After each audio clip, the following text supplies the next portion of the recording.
I wanted to talk about the graphic novel Mouse and the sequel that he has by Art Spiegelman. I ran into this in college and found the power of the nonfiction graphic novel was pretty intense. Was interested in doing something with nonfiction graphic novels and ran into two interesting encounters. One with a professor who said, well, if you take your ideas and you put in a graphic novel, you're a popularizer. So you have to decide if you're going to be an academic or a popularizer, which really annoyed me and I highly disagree with. That's all I'm going to say about that. Otherwise, I'm going to use foul language. And the other was my dad, who, I have a complex history with my family, but me and my dad, have been best friends.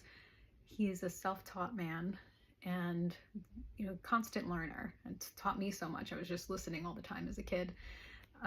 He was always lost in books, and the graphic novel, like the Holocaust, discussing it in a graphic novel format, he was adamantly against. But I think from his day and age, he was born in 56, he saw, them as comics.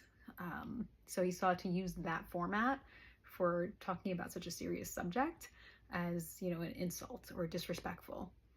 And I tried to talk to him about it, but he was very close-minded, and it's the first time I've run into that with him. And for me, I think any medium, video games, graphic novels, whatever it is, has the potential to be very powerful depending how it's used. So in the second book, he has this panel that I wrote an essay on where he's wearing a mask, and he does this where he shows people in their form, like they are a mouse, when he talks about the generation before him. But the next generation, the second generation immigrants, they wear masks of their identity. So I found that really fascinating in general, because we have choices sometimes where our ancestors didn't, based on the way we look, or our last name changes, or being able to code switch with our culture in ways that they were not able to. So, maybe you're applying for college admissions and you can check that box if it'll get you more scholarship aid versus, not matching that in how you normally live your life. I don't know. There's something there with us having more ability to choose what parts of our identity to live with, where the generation before us, who came directly from somewhere else, doesn't have that choice. So he's got the mask on in the panel. He's sitting at his drafting desk on top of a pile of bodies while he's drowning in depression about the success of his first book.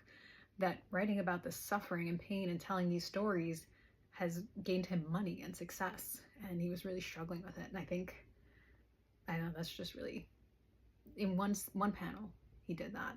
So I forget who said, if I had more time, I would make this shorter. And I always think about that because I'm way too wordy. And I like the idea of visually what you can do with graphic novels, where think how many different perspectives you can have going on in one snapshot.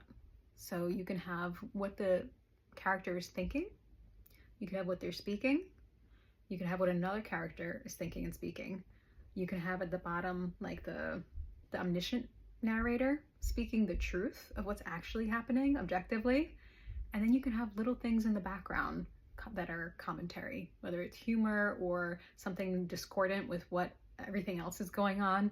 So there's so much that you could do if you're good, at doing that and embedding it in a story. It's really fascinating.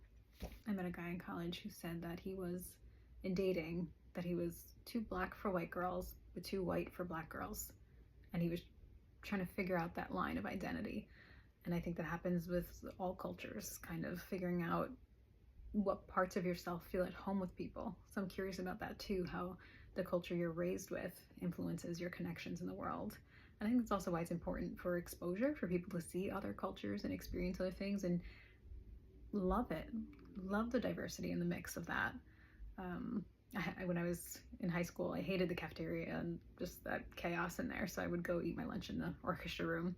And there was another kid there who was like a skater, and he was always practicing the piano and doing his own thing. And we spent the school year like that. And he told me at the end, which I had no idea, he said he was actually a neo-Nazi, and that interacting with me had changed his mind because I was just a very kind person.